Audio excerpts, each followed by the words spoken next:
What do you look for in a workstation? I've always focused on striking a happy medium between performance and cost. For my whole life, the meta has consistently been to find an Intel server board from a few generations back and pack it full of impressive hardware. For me, it was first x58 boards with x5675s and like 64 gigs of DDR3. As I became older, it became the C612 chipset with dual E5 2680 V3s, and finally, also the C612 chipset, but with dual E5 2697 V4s and like 256 gigs of DDR4. However, I have always kept an eye out for the perfect workstation laptop. Originally, I really wanted a T440p from Lenovo, but then I experienced my friend's P71 as I was growing up, and ever since I have wanted a P-series workstation laptop from Lenovo. About a month and a half ago, I finally got one. A $520 ThinkPad P15 Gen 2 with an i7-11850H 8-core CPU and RTX A3000 mobile. Moreover, I intend to put in an additional 96 gigabytes of 3200 megahertz DDR4 to max it out at 128 gigs, and in the end, this laptop resembles everything I could want in a workstation, but packaged and delivered in a mobile form factor, which is something I've certainly come to value.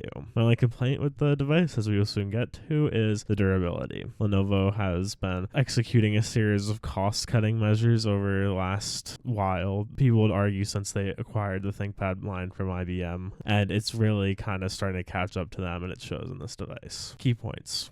1. At long last, it's possible to find a cost-effective laptop workstation. 2. Although quality and durability of ThinkPads have declined across the board through time, the larger ThinkPads seem to be disproportionately affected by this as a result of their increased footprint and weight. 3. Mobility in a workstation is desirable and severely underrated in most computer hardware enthusiast circles. A brief history of workstation ThinkPads. Lenovo's lineage of workstation ThinkPads is somewhat confusing and deserving of its own video, which is soon to come. In short, there's the T series with a P suffix, think T61P or T440p. The W series, think W530. Then the P series, think P50 and P71. Nowadays, there's the P14 and P16, and certain configurations follow the special suffix like T440p, but instead, as for example, P14S or P16V. Specs. For $520, this laptop is stacked. Its CPU is an i7-11850H, 8 cores and 16 threads, clocked at 2.50 gigahertz. For memory, it has 32 gigabytes of 3200 megahertz DDR4, upgradable to 128 gigabytes. For GPU, this specific config has an RTX A3000 mobile, 6 gigabytes of GDDR6, quite comparable to the desktop RTX 2060. For SSD, I put in a 2 terabyte PCIe Gen 4 NVMe SSD, and it came with and it still has a 512 gigabyte NVMe drive. For Wi-Fi, it uses a Intel Wi-Fi 6E chipset,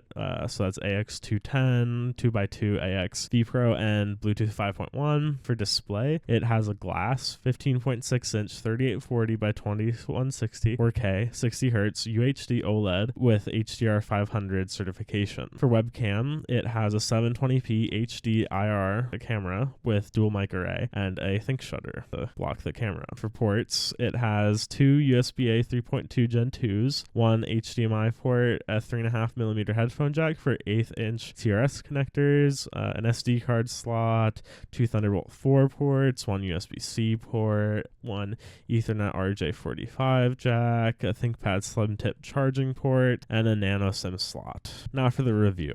I liked using this laptop so much that I decommissioned and will soon be selling the desktop I upgraded to in the spring of this year. For the purposes of a creative workstation, this laptop fits my needs far better than any desktop I've ever had. While it's a downgrade in specs, the laptop's mobility far outweighs a decrease in horsepower in my opinion. First things first, I still get mid-range desktop performance, albeit in a mobile form factor. As a result, I can bring this laptop anywhere and use it on battery for upwards of 3 hours under heavy load. Additionally, the screen on this device is incredible. As mentioned in the discussion of this laptop spec, its display is a glass 15.6 inch 4K panel panel OLED, by the way, and accordingly, it is stunning and very nice to use. The contrast ratio appears to be significant. Its blacks are very black, and the display covers 100% of the Adobe RGB gamut. Outside of the benefit of this device being mobile, I really appreciate that it's upgradable. I can and soon will max out the memory at 128 gigs. Additionally, it has 3 total 2280 slots for SSDs, for NVMe SSDs, M.2 size SSDs.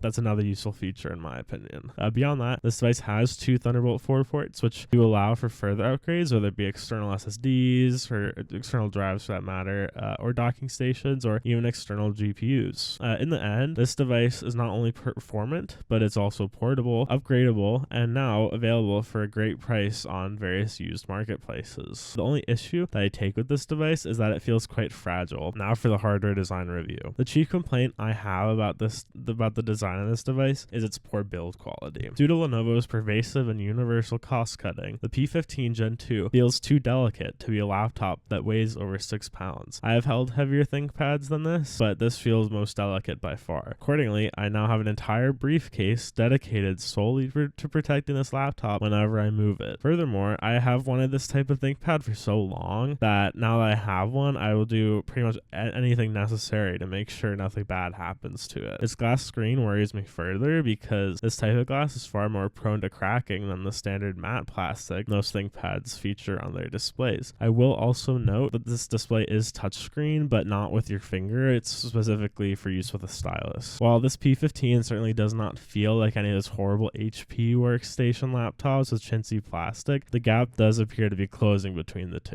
Dubious build quality aside, specifically where durability is concerned, this device is quite well designed. It features effectively all the qualities you've come to expect from a modern ThinkPad, but in a larger form factor. However, it is no stranger to Lenovo's cost-cutting measures, as I mentioned, and that harms this device's chances at being highly portable. It has an incredible display, a great keyboard, solid trackpad and track point and associated hardware buttons, a sensible port selection, a beautiful rubberized coating throughout the device, and well-designed cooling for the specs that this particular device boasts. In conclusion, a laptop has replaced my typical workstation duties, and I'm here for it. If Lenovo had put more into the build quality of their devices, especially this specific device, I would happily have crowned this P15 Gen 2 the perfect workstation. Instead, the search for the perfect laptop continues. Hey, looks like you made it to the end of the video. Thanks for that. You can find us here on YouTube and on Instagram as well. Links in the description.